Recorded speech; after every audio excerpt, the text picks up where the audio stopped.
We've all been there before.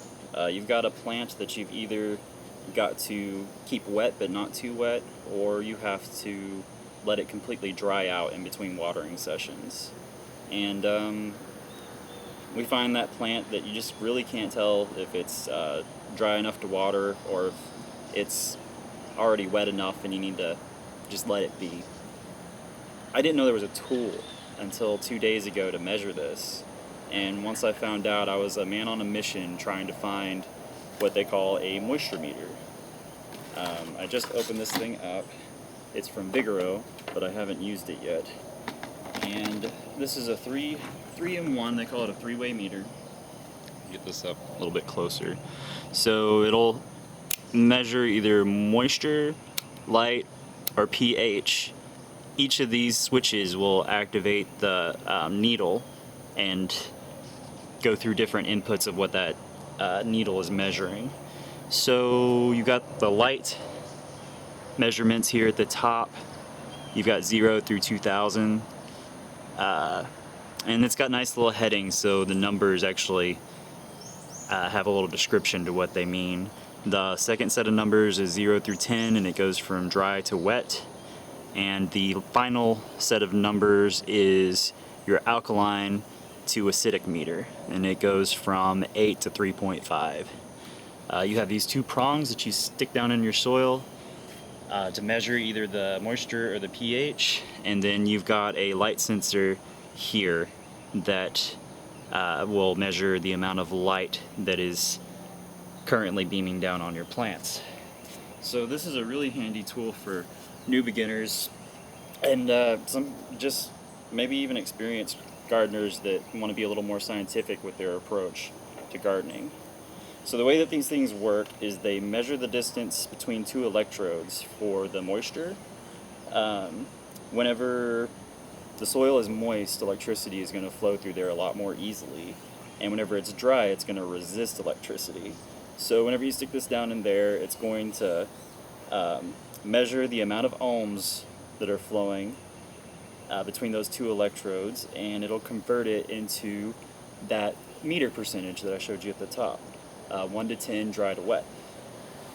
The light sensor measures ambient light as well as reflective light, and it has a photocell that I showed you that will react to light's intensity.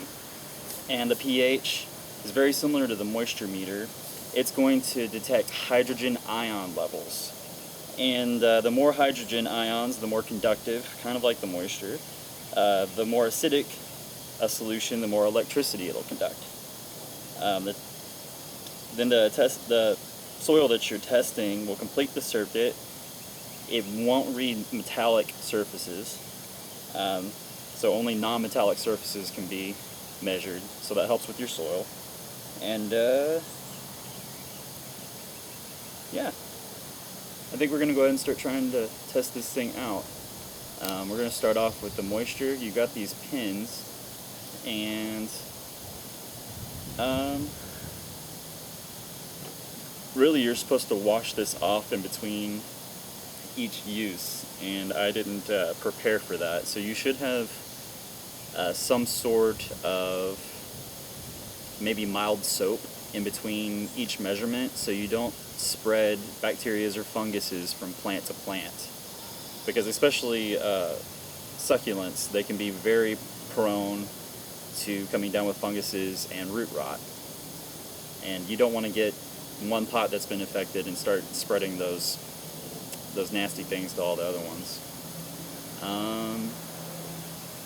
But this is all pretty fresh soil, and I'm not too concerned about that. I don't recommend going from plant to plant without washing, but for this demo, just because I didn't come prepared and I don't want to reshoot this, I'm not going to. I just planted most of these plants within the past 2 to 3 days. So we're going to start with my big old Cilantro here. I've got it set to moisture, and I'm going to put that right down pretty good ways, about halfway down into the pot. And it is reading at about 3.5. So we are close to completely dry. I like to let my succulents get completely dry before I water them again. Sometimes I do an induced drought period. But yeah, that's really cool. It worked right away. I didn't have to wait. And as soon as I pull it out, it goes back down to 1. Well, we're really humid here, so it's like 1.5. We're gonna do just a little little prevention here from spreading stuff. This comes in really handy whenever you have pots that you can't see the soil, like this guy here. And while we're talking about this guy, my mom gave me this pot a while back, and it's this cute little fox pot. And I've never named this guy.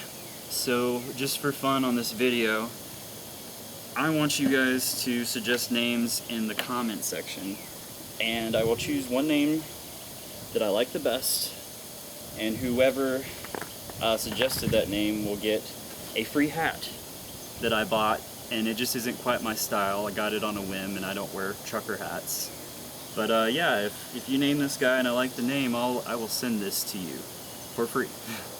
So be sure to like and subscribe if you haven't already, and leave a name suggestion. You can win a free hat.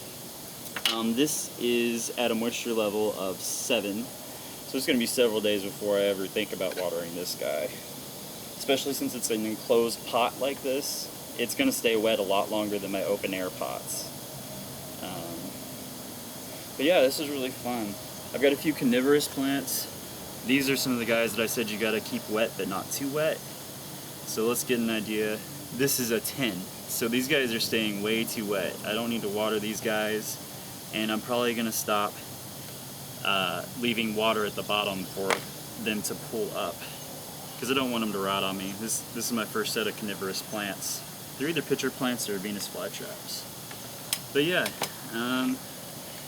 I could do this all day, but I don't want this video to get too long. I will end with saying that there is a lot of really great information on the back of this, including this plant chart that should tell you the correct levels of soil, pH, and light that you should be measuring for.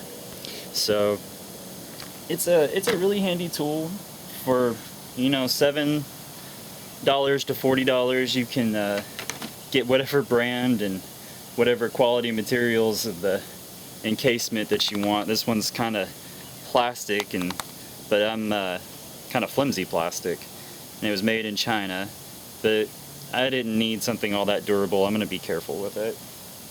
But yeah, hope you all have a great day. Thanks for watching the video, and I hope I inspired some of you to maybe be a little more scientific with your approach in gardening, and think about getting one of these, because they're awful cheap, and I think it's worth it, every penny. We will see y'all next time.